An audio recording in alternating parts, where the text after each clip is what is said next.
আসসালামু আলাইকুম। ওয়ালাইকুম আসসালাম। ভাই আমি তো শুনলাম যে আপনি দেশে যাওয়ার জন্য টিকিট কাটছিলেন, তো দেশে যাইতে পারলেন না কেন? আমি যে টিকিট কাটছি ভাই, এটা মূলতই আমি বাড়িতে জানাই নাই আর কি।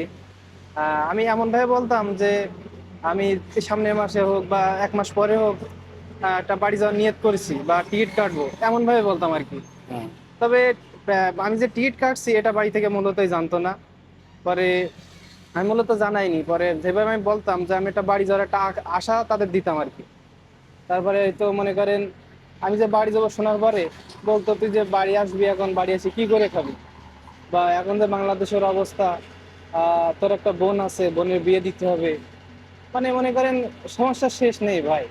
আমি আপনাদের দেখাই, এই যে আমি টিকিটও কাটছিলাম ভাই। এই যে টিকিট, এই যে ভাই টিকিট, টিকিটটা দেখা যায়। একটু কাছাই না দেখেন। এই যে ভাই টিকিট। হ্যাঁ। হ্যাঁ, এই আগের এপ্রিল মাসের 26 তারিখে আমার বাড়ি যাওয়ার কথা ছিল। বাড়ির এমন কথা শুনে আর সমস্যার কথা শুনে ভাই আমি নিজের ইচ্ছা হয়তো বিদেশ আসছিলাম, কিন্তু নিজের ইচ্ছায় ভাই বাড়ি যাওয়াটা হলো না আর কি।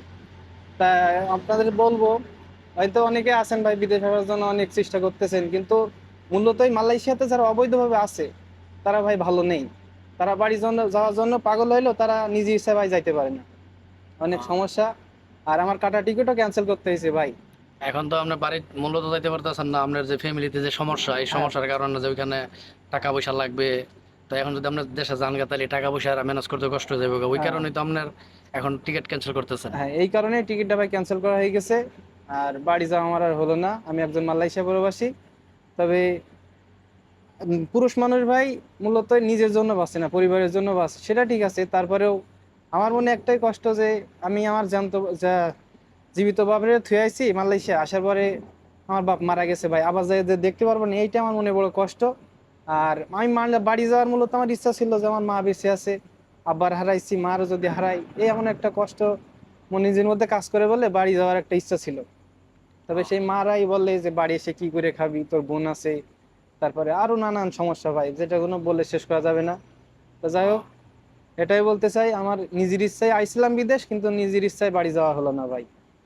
আর কি বলার। ভাই আপনার জন্য তার কিছু আমরা বলতে পারবো না, আমাদেরও কোনো বাসা নাই, ফ্যামিলির যে সমস্যা। তো আপনার যেটা ভালো মনে হয় আপনার সেটাই করা লাগবে। জি ভাই। তো ভালো থাকেন। তবে সবার কাছে দোয়া চাই, আল্লাহ যাতে আমার তাড়াতাড়ি সফলতা দিয়ে বাংলাদেশে নিয়ে যায়, সবাই দোয়া করবেন আমার জন্য। আর আপনার জন্য আমিও দোয়া করি। আচ্ছা, ঠিক ইনশাল্লাহ। আছে। ইনশাল্লাহ।